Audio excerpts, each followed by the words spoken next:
nesse segundo bloco, Dr. Márcio Podolan novamente colaborando com a Dica Veterinária e trazendo assuntos importantíssimos para todos os criadores, todos os amantes do cavalo em geral, né? E vocês vão prestar atenção que muito bacana essa reportagem com ele. Vamos lá, doutor!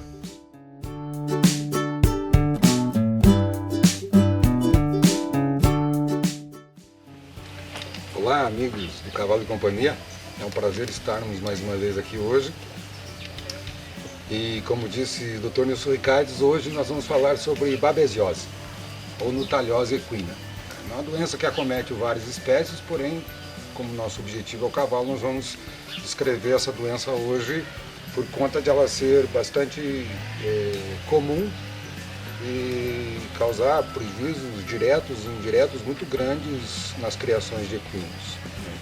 É uma doença transmitida pelo carrapato, que injeta ou transfere para o animal nessa picada um protozoário, uma babésia, e esse micro-organismo entre 5 e 30 dias se instala no animal quando começam a aparecer os primeiros sintomas.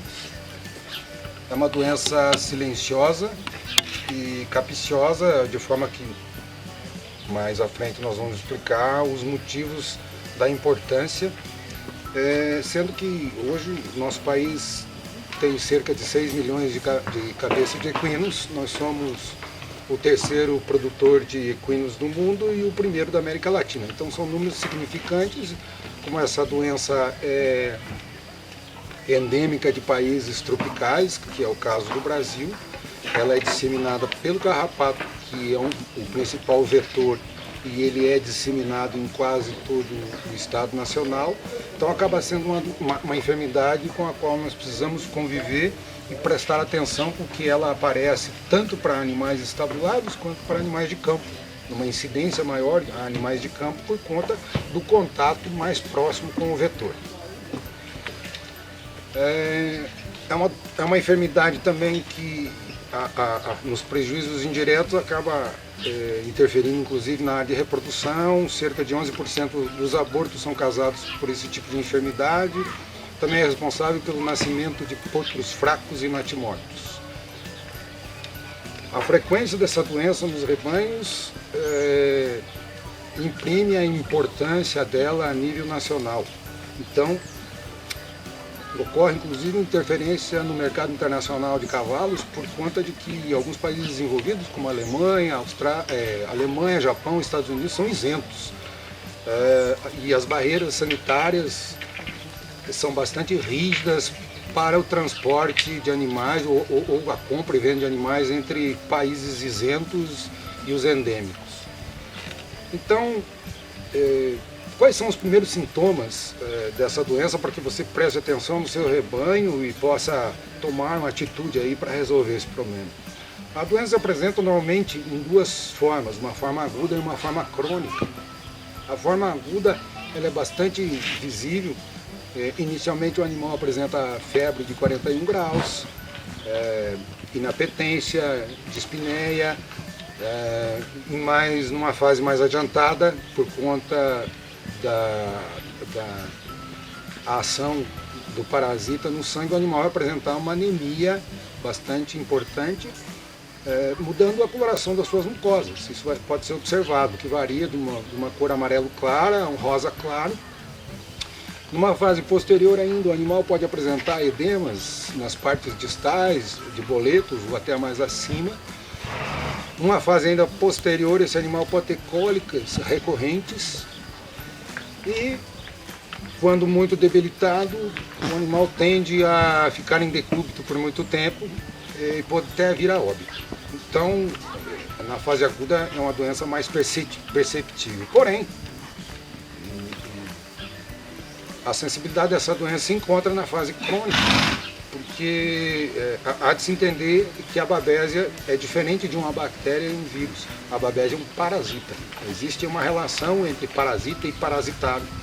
Então, quando a babésia infecta um cavalo que está com o seu sistema imunológico ainda adequado, a doença se instala, porém existe aí uma guerra entre o sistema imunológico do animal e o parasita. Portanto, os sintomas na fase crônica são complicados por serem sintomas intermitentes e inespecíficos. O que seria isso? Por exemplo, um animal que tem saúde, mas na prova ele cai de rendimento. Um animal de campo que estava acostumado a trabalhar o dia todo, de repente à tarde ele se sente cansado. Então são sintomas pouco específicos. A cronicidade da doença torna o animal muitas vezes portador, né? Ele não apresenta sintomas, porém,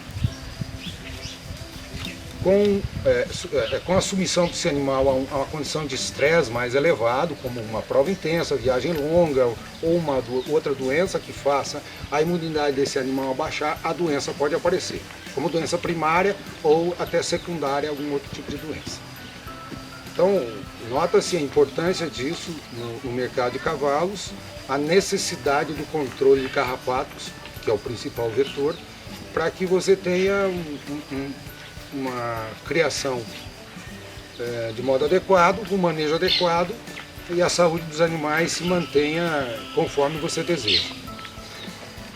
Bem, então é importante para você observar o comportamento desses animais no seu rebanho. Qualquer baixa de performance, sempre o profissional clínico leva em conta a necessidade de se pesquisar sobre essa doença, né?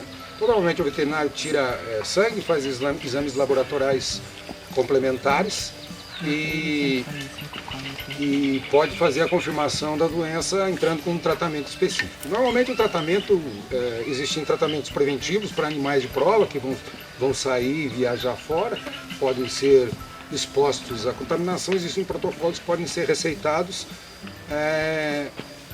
de forma a proteger esse animal por um determinado período de tempo.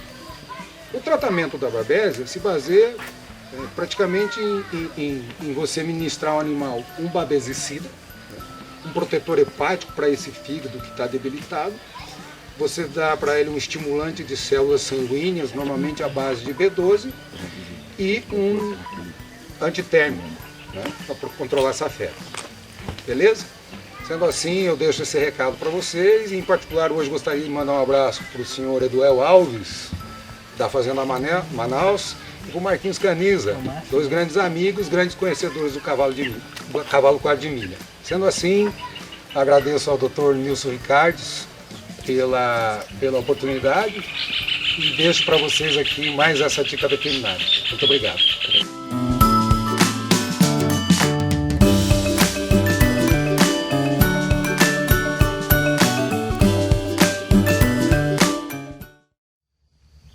Obrigado, vaqueiro Márcio Podolã.